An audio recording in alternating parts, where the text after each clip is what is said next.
كتابه الكريم. أعوذ بالله من الشيطان الرجيم. بسم الله الرحمن الرحيم. كل نفس ذائقة الموت ونبلوكم بالشر والخير فتنة وإلينا ترجعون. وقال النبي صلى الله عليه وسلم كفى بالموت واعظا. صدق الله العظيم وصدق رسوله النبي الحبيب الكريم. ونحن على ذلك من الشاهدين والشاكرين والحمد لله رب حضرات المكرمين والمحترمين, para alim ulama, para sesepuh bini sepuh, tokoh masyarakat di lingkungan setempat, wabil khusus yang kita hormati guru kita Al-Mukarram Al-Ustaz Ayahanda Kiai Haji Ahmad Syarwani, Al-Mukarram Al-Ustaz Manda Ustaz Haji Ahmad Jayani MPD, Al-Mukarram Al-Ustaz Manda Haji Marhusin SPDI, Ustaz Ahmad Taufik MPD Manda Ustaz Haji Madinah, Ustaz Nurul Anwar, serta Ketua DKM Ustaz Ari Asy'ari, Ketua Majelis Ta'lim Ustaz Sayuti, tamu kita yang datang dari luar Ustaz Haji Ismail, para pejabat di lingkungan setempat, Bapak Ketua RW 07 Bapak Isamuddin, Ketua RT, ada semua nih. Ke-1 Bapak Suratmin, RT2 Bapak Masudi, RT3 Bapak Ayub, RT10 Bapak Dedi, RT6 pulang kampung masih. Alhamdulillah Hasan Rahmatullah Bapak Ketua Rektor Manda Hasan Basri, seluruh para orang tua yang hadir, wabil khusus keluarga besar daripada almarhumah mungkin Haji Khalifah binti Kang Abdul Muthalib, putra putri beliau, menantu seluruhnya, Bapak Muhammad Sahih, Bapak Muhammad Jamil, Bapak Hidayatullah, Bapak Sanusi, Bapak Isamuddin, dan juga Bapak Badruz Zaman. Benar ya? Seluruh jamaah baik yang dari Jawa Abang, saya lihat juga dari jauh banyak ini nih, dan dari Cakung, Kayu Tinggi, ya, serta Kayu Uteh, Majelis Baitur Rahman. Mudah-mudahan datang ke sini menjadi catatan amal ibadah duduk di majelis tahlil ini. Bukan sempat, bukan gabus, Pak. Lebih cepat, lebih malamnya malam. Sudah banyak banget tadi disampaikan ya. Banyak apa kali ya tadi? Udah, saya tinggal nutup doa. Masih terus ini. Kalau kata Mahmud Muhammad ada masalah, buat pagi juga gua begitu mana. Cuma kalau Ustaz Sayuti repot ya. Malam Jumat akuarium belum dimasukin, begitu masalahnya. Ketua DKM akuarium apa yang belum masukin malam Jumat? Apa? Akuarium belum sehat apa enggak? Bang, sehat habis lebaran kali ini. Nggak ada bulan ya? Saya banyak ketemu orang kalau lebaran, saya tanya habis lebaran pada sehat apa kagak? Rata-rata jawabnya habis lebaran pada kena penyakit. Penyakit yang paling banyak adalah pada puyeng kepalanya. Benar apa kagak? Kelihatannya jangan-jangan kebanyakan makan daging, ketupat, opor, sama sayur santan. Kagak Ustaz, itu setahun sekali saya makan kagak puyeng. Lalu apa yang bikin puyeng? Yang bikin puyeng habis lebaran, anak masuk sekolah belum bayaran, Pak. Untuk di rumah pedagangan udah mulai tiris. isi dompet udah pada tipis, tanggal muda masih jauh Pak Sumadi. Belum apa enggak kira-kira? Makanya jangan dihabisin lebaran barang-barang. Mentang-mentang lebaran THR habis semua. Giliran habis lebaran pada uang. Padahal jauh-jauh hari presiden kita udah bilang itu 1 tahun atau 6 bulan ke depan kondisi negara kita ekonomi dalam masa resesi. Makanya tadi Rukun udah bilang kena efisiensi. Apaan itu maksudnya? Tahu dah.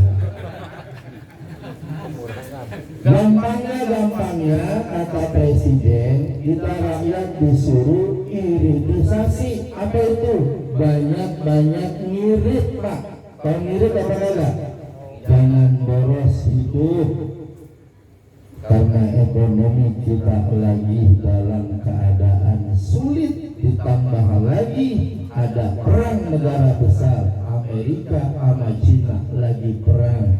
Maka presiden Amerika, siapa namanya itu? Donald Trump. Hah? Donald Trump melakukan kebijakan pajak impor ekspor dinaikin sampai 102%, Pak.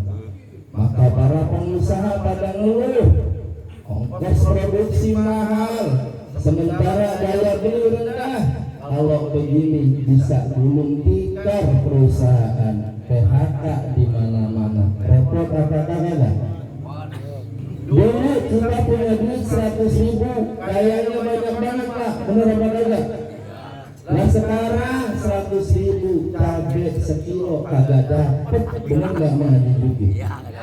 Santan kemarin 35.000 Pak. Sampai kolang kali sekilo 28.000. Coba bayangin. Kok tahu? Nah kan saya belanja Pak. Ditambah lagi yang paling parah, survei membuktikan pola hidup masyarakat sekarang sudah tidak lagi bisa membedakan mana kebutuhan primer, mana kebutuhan tersier. Zaman dulu yang penting punya beras, urusan lauk gampang dicari. Benar apa kagak? Sekarang dikasih BLT oleh pemerintah, ternyata yang dibeli bukan beras. Yang penting kuota, dulu nyala beras urusan belakangan. Makanya pada beli kuota, padahal kuota kagak bikin kenyang. Benar apa kagak? Coba sekarang punya handphone nggak ada kuota, pada meriang ada nggak? Giliran beras saja santai aja di rumah. Tuh sekarang pola hidup kita udah kayak gitu. Ini ngomong-ngomong ngomongin ekonomi apa kematian ini? Hah? Tapi saya dikasih tadi saya bilang kayaknya kemarin udah dibahas semua tadi ya. Jangan sekalian yang dirahmati Allah. Saya mungkin singkat saja, tapi tadi banyak yang menarik yang disampaikan oleh guru kita soal biografi almarhumah.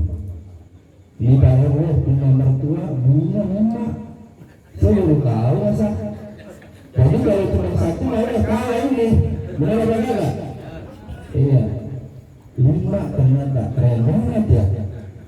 Ya Allah, mudah-mudahan ada yang bisa nurunin kalau begitu. Ya.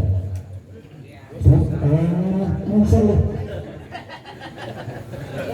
Jangan sekalian yang dirahmati Allah. Dalam satu riwayat Rasulullah Sallallahu Alaihi Wasallam pernah bersabda, walaupun hadis ini masih diperselisihkan oleh beberapa ulama, tetapi dalam konteks fadailul amal, memotivasi kita untuk bisa berbakti kepada ibu kita, saya ingin sampaikan.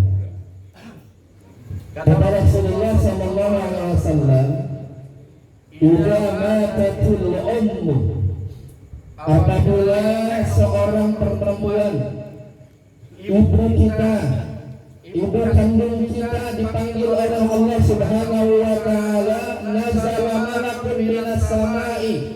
Itu malaikat turun dari langit, fayaqulu, mereka berteriak, berseru, manggil tuh keluarganya, anaknya, saudaranya yang masih ada.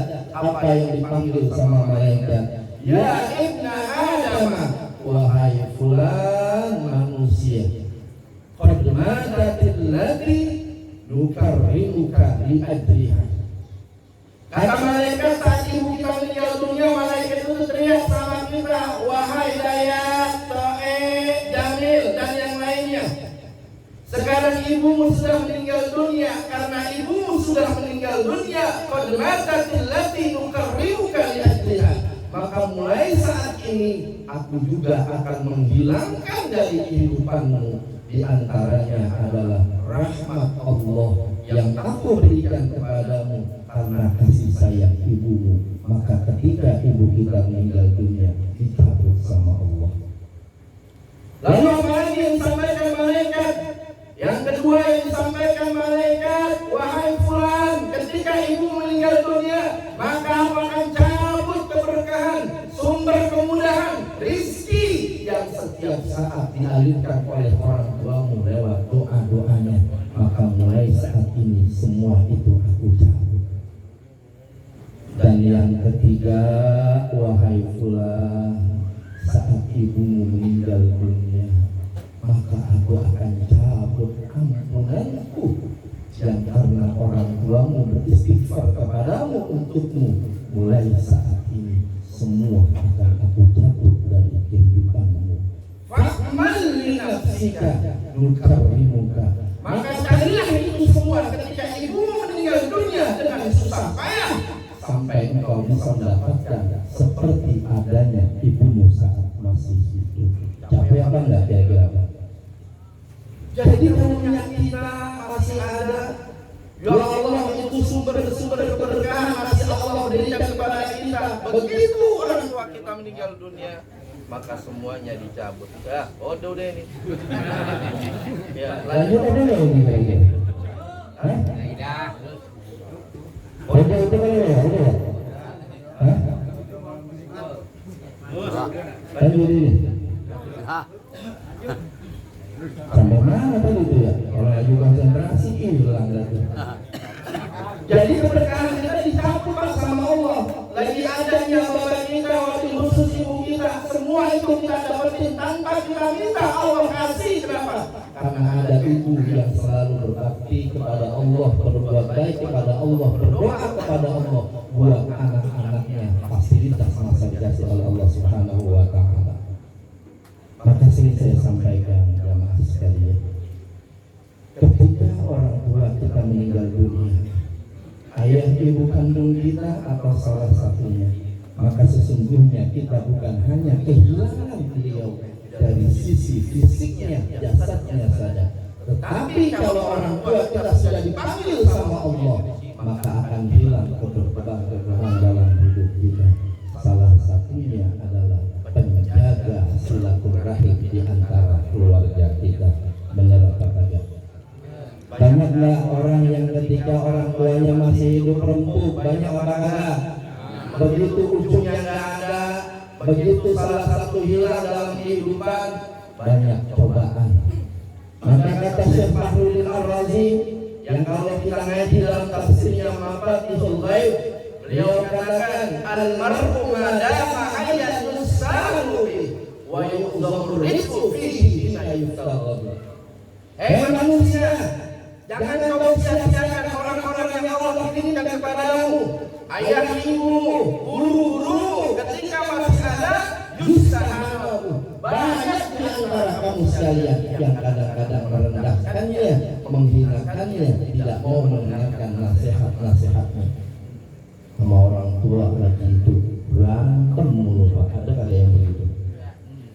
Kata Allah, wa yuqzamu rizqu fihi hina yuqtaru. Besok kalau dia ada, baru di situ akan banyak Allah kasih ujian buat kita. Maka bicara buat orang tua jamaah sekalian, jangan kemudian kita terlalu tinggi untuk kemudian mengukur kehebatan orang tua kita dengan kita, Pak. Saya pernah sampaikan, jangan belagu dari anak setinggi apapun gelarnya, sealim apapun ilmunya, setinggi apapun kedudukannya dalam kehidupan ini, jangan pernah sombong sama orang tua kita. karena sesungguhnya itu semua nggak akan bisa mengalahkan kemuliaan orang tua kita. Jangan ngomongin yang lain dulu deh. Satu aja Pak, satu. Air orang tua kita nggak bakal bisa kita balas. Air keringatnya nggak bisa kita balas. Air susunya nggak bisa kita balas. Bahkan air darah dan ketubannya saat melahirkan kita nggak bakal bisa kita balas. Maka jangan pernah sombong jadi anak kepada orang tua. Itu yang pertama, nasihat yang kita sampaikan pada malam ini. Yang kedua, Daya, Toe, dan juga Jamil beserta keluarga. Ini mah ilmunya udah banyak tahu ya Pak. Ya bapak kita udah nggak ada, mereka udah ninggalin kita. Apa yang harus kita lakukan? Nggak ada lagi selain kita bakti kepada yang sudah meninggal dunia. Saya mau tanya Pak di sini jamaah sekalian. Saya nanya jujur, ada nggak yang dalam hidup bersama dengan ayah dan ibu kandung kita yang tidak pernah berbohong sama orang tua? Angkat tangan, ada nggak orangnya? Ada? Masa kagak ada? Zaman, pernah gorong apa bapak lu? Gorong? Banyak. Berarti satu, kita sering bohong. Yang kedua saya tanya, pernahkah kita tidak pernah marah sama orang tua kita? Brutu, gedek, kesel gitu sama ayah ibu kita? Pernah nggak dalam hidup ini? Ada nggak orangnya? Nggak ada juga. Saya tanya, yang pernah marah sama orang tua banyak apa kagak? Ya Allah. Berarti kalau yang ada begini nih, kayaknya kita bukan waladun soleh ya. Benar apa kagak? Bukan waladun. Ya Allah, saya Pak Al-Fakir ini pasti banyak dosa sama orang tua saya. Saya pernah bohong, saya pernah marah, saya pernah mungkin durhaka, sadar atau tidak sadar. Potongan kayak saya bukan anak yang soleh kayaknya. Maka kata Rasulullah, man barra walidayhi fi hayatihi wa ba'da mautihi fahuwa waladun soleh. Tuh anak soleh disebut soleh Pak. Kalau ketika hidup orang tuanya, dia nggak pernah tuh membuat orang tuanya kesel. Lagi ada ayah ibunya nggak pernah durhaka. Lagi ada ayah ibunya nggak pernah ngomel sama orang tua. Lagi ada ayah dan ibunya kagak pernah bohong berantem sama orang tua. Itu ciri waladun soleh. Berarti kita agak masuk ini ya. Berarti kita tukang bohong ya. Gak masuk. Lalu kalau kita nggak masuk waladun soleh, bagaimana sih? Ada kesempatan yang kedua. Ada seorang anak yang pernah ngadu sama Rasulullah, ya Rasulullah, jujur dalam hidup saya bukan anak yang membanggakan orang tua saya. Sekolah saya bolos dulu. Ada yang sering bolos ya? Kan pernah bolos apa kagak Kak? Nggak pernah nih, nggak pernah sekali. Tuh sama Mas Husni sama Aris ya. Ya Allah, saya masih hidup orang tua saya Rasulullah pernah berantem, pernah kesel, pernah gedek sama orang tua kandung nih maksudnya. Bagaimana ya Rasulullah, saya bukan anak soleh. Tapi kata Rasulullah, man aqa walidayhi fi hayatihi. Kalau ada anak yang mungkin ketika orang tuanya hidup dia pernah durhaka sama orang tuanya, wa barra walidayhi, tapi begitu orang tuanya meninggal dia berbakti, dia sadar, dia kemudian tobat, bahwa waladun baru, maka sesungguhnya itu anak yang berbakti. Kalau kesempatan yang pertama nggak bisa kita dapat, ambillah kesempatan yang kedua. Jujur kita pernah berbuat salah sama orang tua kita, tapi kita taubat. Ya Allah, demi menghapus dosa-dosa saya kepada kedua orang tua saya yang sudah tiada, maka saya akan selalu berdoa, saya selalu akan beristighfar, saya selalu akan bersedekah, saya selalu akan melakukan kebaikan-kebaikan yang saya niatkan buat orang tua saya. itu namanya waladun bar. Jangan jadi yang ketiga Bang, jangan jadi yang ketiga. Auzubillah. Man aqa walidayhi fi hayatihi wa ba'da mautihi fahuwa waladun aq. Kalau ada anak yang orang tuanya masih hidup dia durhaka, sampai orang tuanya meninggal dunia dia tetap durhaka. Kagak mau doain, kagak mau sedekahin, enggak mau berbuat baik, bahkan memutus silaturahim dengan keluarganya. Fahuwa waladun aq, maka dia jadi anak yang durhaka. Sisa yang kedua, jadilah anak yang berbakti kepada kedua orang tua kita yang sudah tiada. Terakhir, saya ingin mengambil satu pelajaran dari guru kita. Beliau tadi menyampaikan tiada sambutan bertetangga dengan almarhumah ulang tahun, benar ya? Tapi tidak pernah melihat satu kejelekan yang ditampilkan oleh almarhum. Beliau bertetangga dengan banyak di sini orang, tapi rata-rata orang menyebutnya dengan istilah min ahlil khair. Nyebutnya begitu tadi. Guru kita kan ngomong itu tadi. Saya ingin mengambil satu nasihat. Kalau kita ngaji dalam kitab Ihya Ulumuddin juz kedua, Imam Al-Ghazali menyampaikan satu nasihat. Kata beliau, wa min adabi huduril janazati arba'atun. Di antara adab ketika kau datang takziah atau kemudian mendatangi forum-forum kematian seperti ini, maka 4 yang harus kau jadikan pelajaran dalam hidup ini. Yang pertama, at-tafakkur. Datang ke majelis kematian jadikan sebagai sebuah sarana berpikir. Apa berpikir? Hari ini J. Haji Khalifah sudah dipanggil Allah. Ya Allah, besok jangan-jangan saja dipanggil sama Allah. Kan begitu ya? Kalau kita ingat mati, maka kita akan ingat Allah. Kalau kita ingat Allah, maka kita akan mempersiapkan apa yang akan kita bawa ketika menghadap Allah. Datanglah ke majelis-majelis kematian seperti ini. Kata Imam Al-Ghazali, adabnya yang pertama, berpikirlah agar engkau mendapat nasihat dari kematian itu.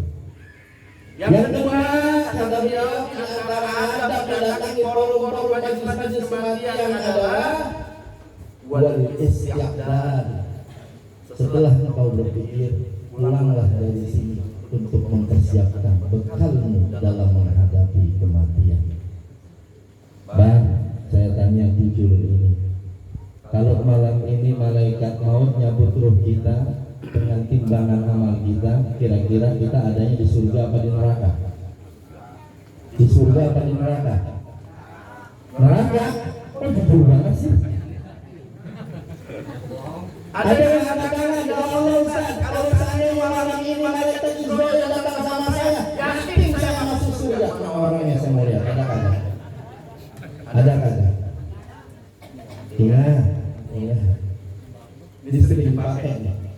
Nasihat sama anak muda dalam status. Padahal sumbernya itu dari Imam Ibnu Athaillah As-Sakandari dalam kitab hikamnya. Kitab hikam itu ada 2.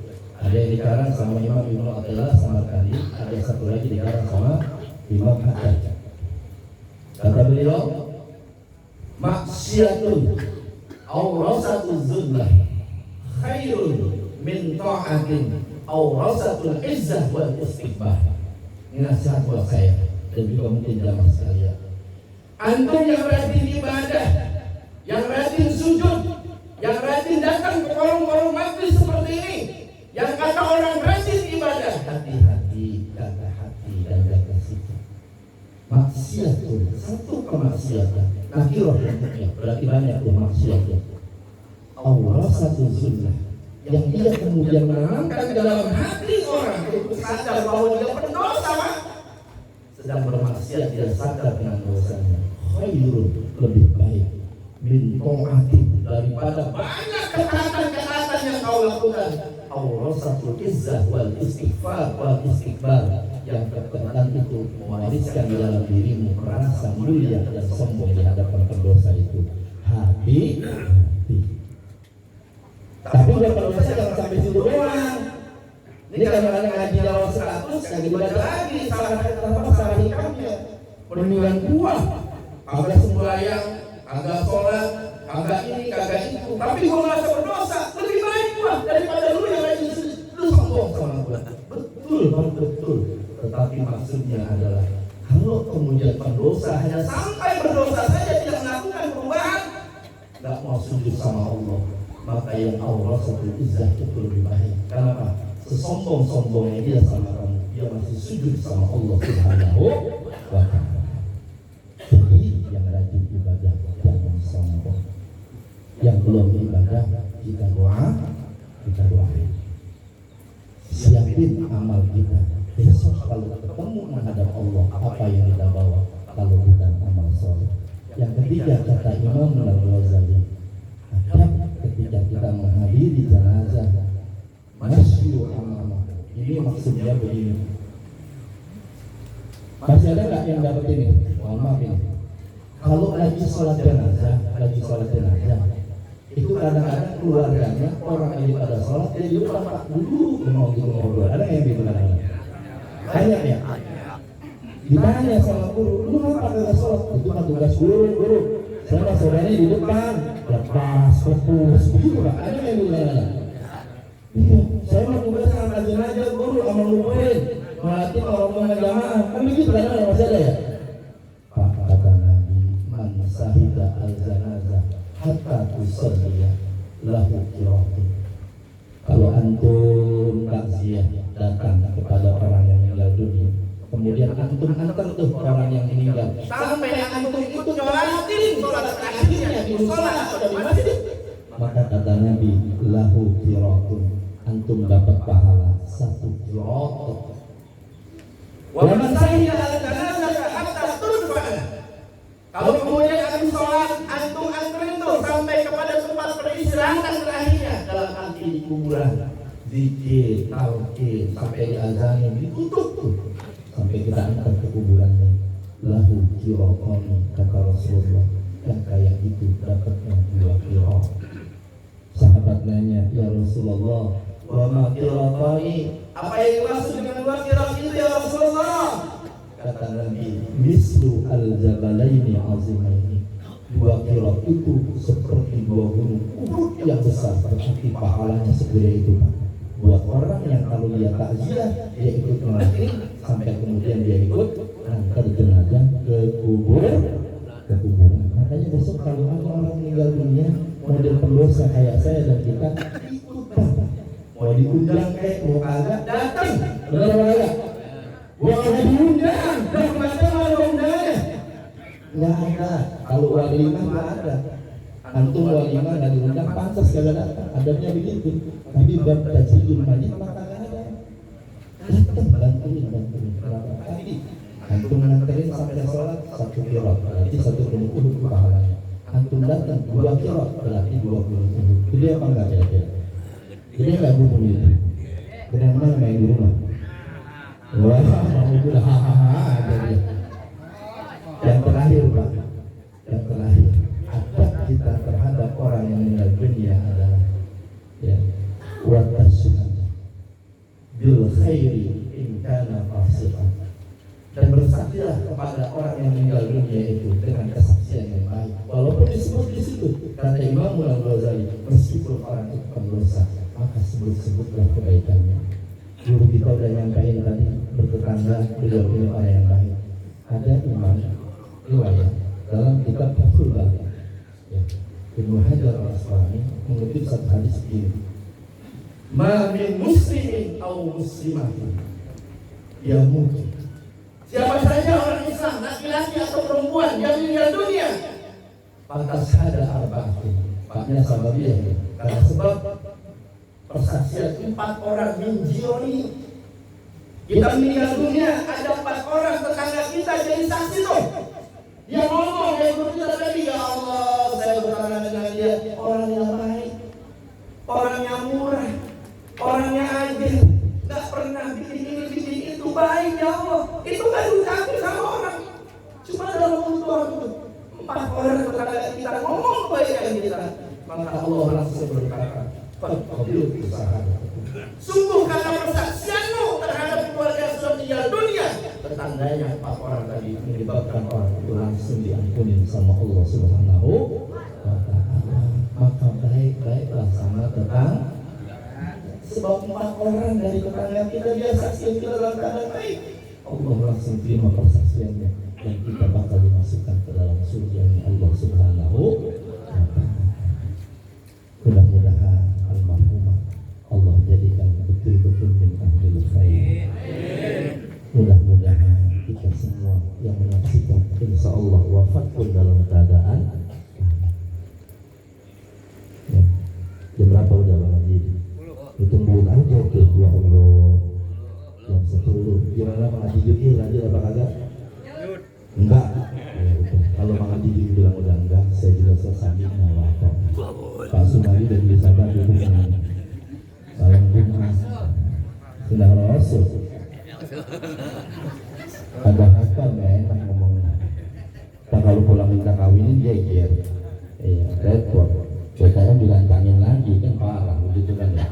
Kita doain kan mudah-mudahan ya almarhumah Allah ampuni dosa-dosanya. Anak-anaknya Allah berikan anak yang waladun barun atau waladun saleh. Kita yang hadir, orang tua kita yang masih pada ada, mudah-mudahan dipanjangkan umurnya, disehatkan badannya, dimurahkan rezekinya, dan insya Allah mudah-mudahan ya kita diberikan sehat, panjang umur, ketemu Ramadan lagi. Al-Fatihah. Alhamdulillah minasyaitonirrajim. Bismillahirrahmanirrahim. Alhamdulillahirabbil alamin. Arrahmanir rahim. Maliki yaumiddin. Iyyaka na'budu wa iyyaka nasta'in. Ihdinas siratal mustaqim. Siratal ladzina an'amta 'alaihim ghairil maghdubi 'alaihim waladdallin. Amin. Ini mungkin yang bisa saya sampaikan.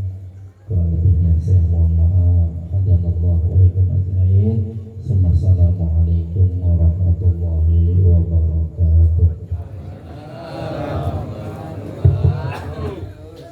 Terima kasih kami ucapkan mudah-mudahan apa yang